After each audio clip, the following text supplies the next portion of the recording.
Wake up the whole world. Now is the high time to awake out of sleep. It's emergency time.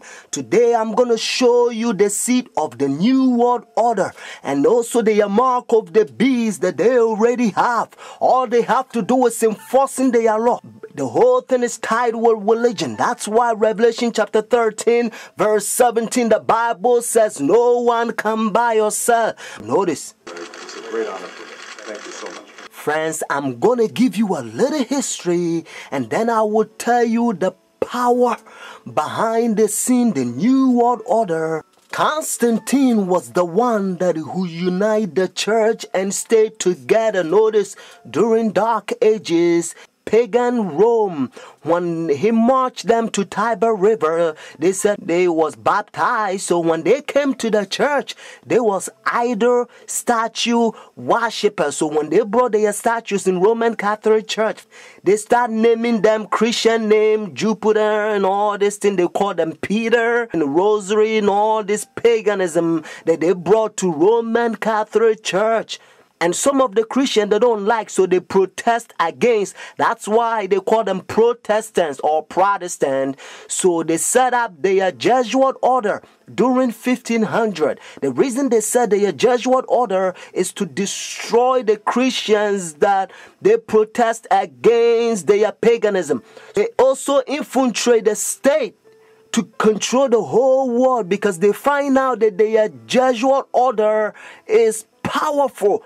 And then the Jesuit, they created Masons, and now they got Skull and Bones, Illuminatis, all them secret societies, friends.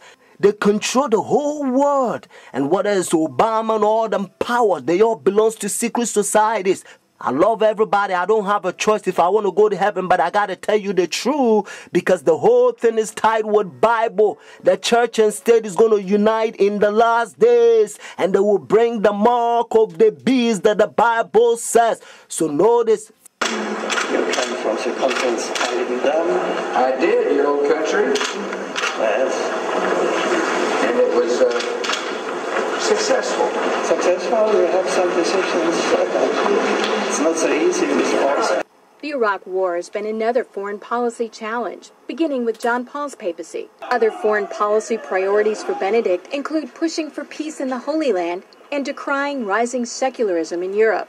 He's also been quietly working to establish relations, something that was not possible during the last papacy, largely because of John Paul's role in the fall of communism in Poland. The Chinese obviously didn't want John Paul II running around China doing the same thing. Pope Benedict is not that kind of a threat to China. Most of the time, in places around the world, Vatican diplomats work outside the spotlight, where experts say they often have an advantage. Some question how much government leaders of today truly listen to what the Pope has to say. And that, observers say, is a moral authority that can't be measured by economic strength or military divisions. A moral authority Benedict hopes to draw upon when meeting with U.S. officials and speaking before the United Nations. I'm Kim Lawton in Washington. Now we can see a new world coming into view. A world in which there is a very real prospect of a new world order. Pope Benedict XVI is calling for a new world financial order. A document entitled Charity and Truth was released just hours before the G8 summit. Friends, the Jesuit order, they also infiltrate every religion, especially Sunday churches. That's why Revelation chapter 17 called this power whore. Notice, the mother of harlot. Jesus Christ is the one who died for the whole world and he's drawn everybody to himself. But this power, they don't want you to go to Jesus Christ. They want you to go to them and confess your sin to them. So notice what Revelation chapter 18 says. And they also infiltrate the kings, presidents. So notice. And he cried mightily with a strong voice, saying, Babylon the great is fallen and is fallen, and is become the habitation of devils, and the whore of every foul spirit, and the cage of every unclean and hateful bird. For all nations have drunk of the wine of her fornications. And notice, and the kings of the earth have committed fornication with her. Friends, now I'm going to tell you their mark. Notice this power, the mark of the beast. Because notice, if the Bible says the mark of the beast, means this power has a mark. The beast is a language that God is using for this power.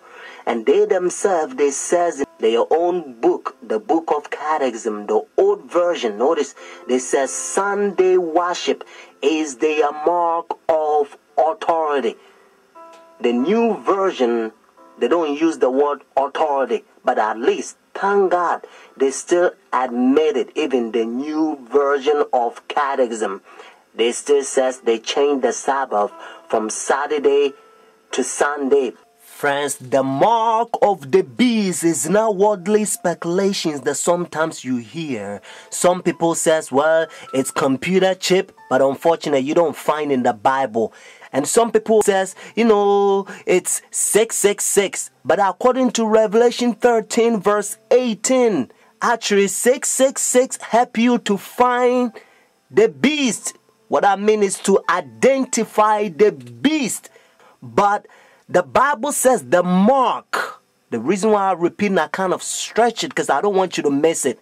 It's a deception.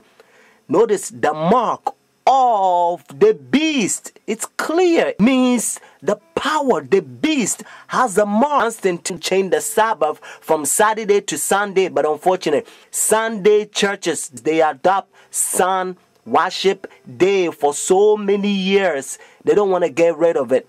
But actually, it's a pagan sun worship day, Sunday worship. Look, even the spellings, you'll find out. Matter of fact, if you look at your calendar, Sunday is always begin as the first day of the week. Unfortunately, they will skip, and some people, they don't know, they will count Monday as the first day of the week. Because according to Revelation chapter 12, verse 9, the devil would deceive the whole world. So it's a deception. So a lot of people, the devil, he's in the process blinding the people, including the Christendom.